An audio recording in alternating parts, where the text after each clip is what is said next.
This year has not been an easy one for Brazil itself. On the 30th of October 2022, the people elected their new president, Lula da Silva, who has already held this position from 2003 to 2010. It was both a very important and a difficult moment for Brazilian society.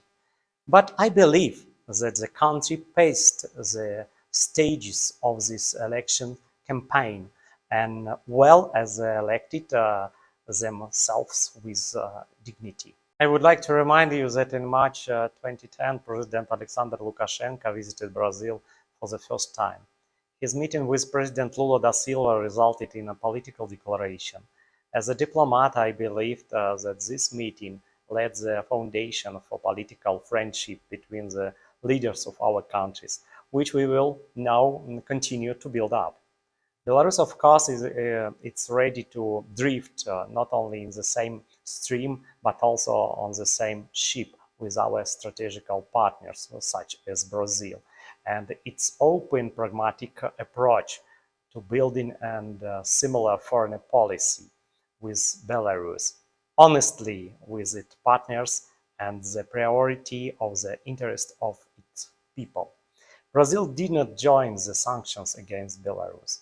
It was difficult and normal pressure from our common Western partners. If we discuss the key areas of our work, it's worth recalling that Belarus is one of the three largest suppliers of potash fertilizers in the world, particularly to Brazil. Everything in this matter is both complicated and simple at the same time. Let me try to explain. Brazil is gradually becoming a world leader in food production, displacing the United States, by the way, and Belarus is one of the largest suppliers of fertilizers, has traditionally been a reliable partner in the development of Brazilian agriculture. Without fertilizers, it's impossible to get a good harvest in Brazil's difficult climate for agriculture. Any Brazilian farmer will tell you that. The relationship between Belarus and Brazil is a symbiosis, beneficial for both countries. Brazil feeds the world with food, which is grown with Belarusian fertilizers. It's simple. It's work. Judge for yourself the sanctions imposed by the United States and the countries that joined them, being Brazil's competitors in the food market and the Belarusian competitors in the potash fertilizers market, stimulate unfair play.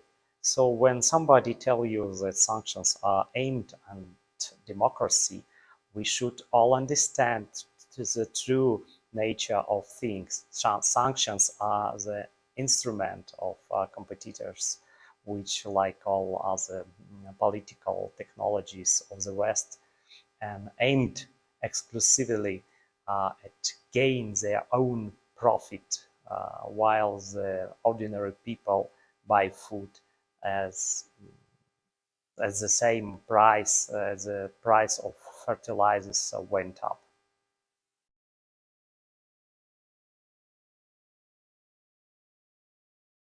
From the coming year 2023, we in the Embassy of Belarus in Brazil expect more rapprochement of position of our states for the benefit of our peoples.